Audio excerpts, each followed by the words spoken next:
Tahapan pertama di dalam proses penarikan hukum syariat adalah melakukan pemahaman yang benar dan menyeluruh terhadap fakta dari perkara yang akan dihukumi. Dalam pembahasan ini, fakta yang dimaksud adalah fakta bunga bank itu sendiri.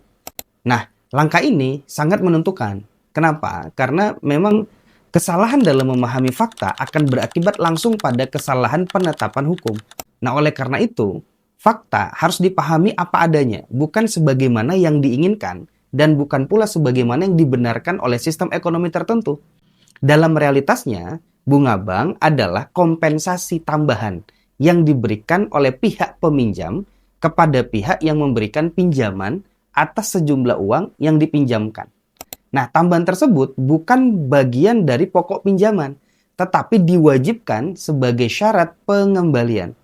Besarnya bunga pada umumnya ini ditentukan dalam bentuk persentase dari pokok pinjaman, lalu dikalikan dengan lamanya waktu peminjaman.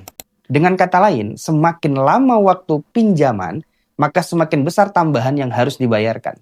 Nah, praktek pembungaan uang ini tidak hanya dilakukan oleh individu, tetapi juga oleh lembaga keuangan, terutama lembaga perbankan. Seseorang atau badan hukum yang menyimpan uangnya di lembaga keuangan akan memperoleh tambahan yang disebut bunga simpanan.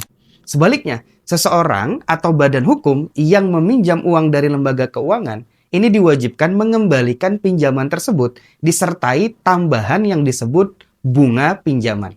Nah, dari praktek ini dapat dicatat beberapa karakteristik penting yang menggambarkan fakta bunga bank secara nyata. Yang pertama, bunga adalah tambahan atas uang, baik uang yang disimpan maupun uang yang dipinjamkan. Nah, tambahan ini bukan hadiah sukarela, tetapi disyaratkan sejak awal transaksi. Yang kedua, besarnya bunga ini ditetapkan di muka atau di depan tanpa memperhatikan kondisi peminjam. Apakah usaha peminjam untung atau rugi? Berhasil atau gagal? Bunga tetap wajib dibayar. Ketiga, besaran bunga itu dinyatakan dalam bentuk persentase.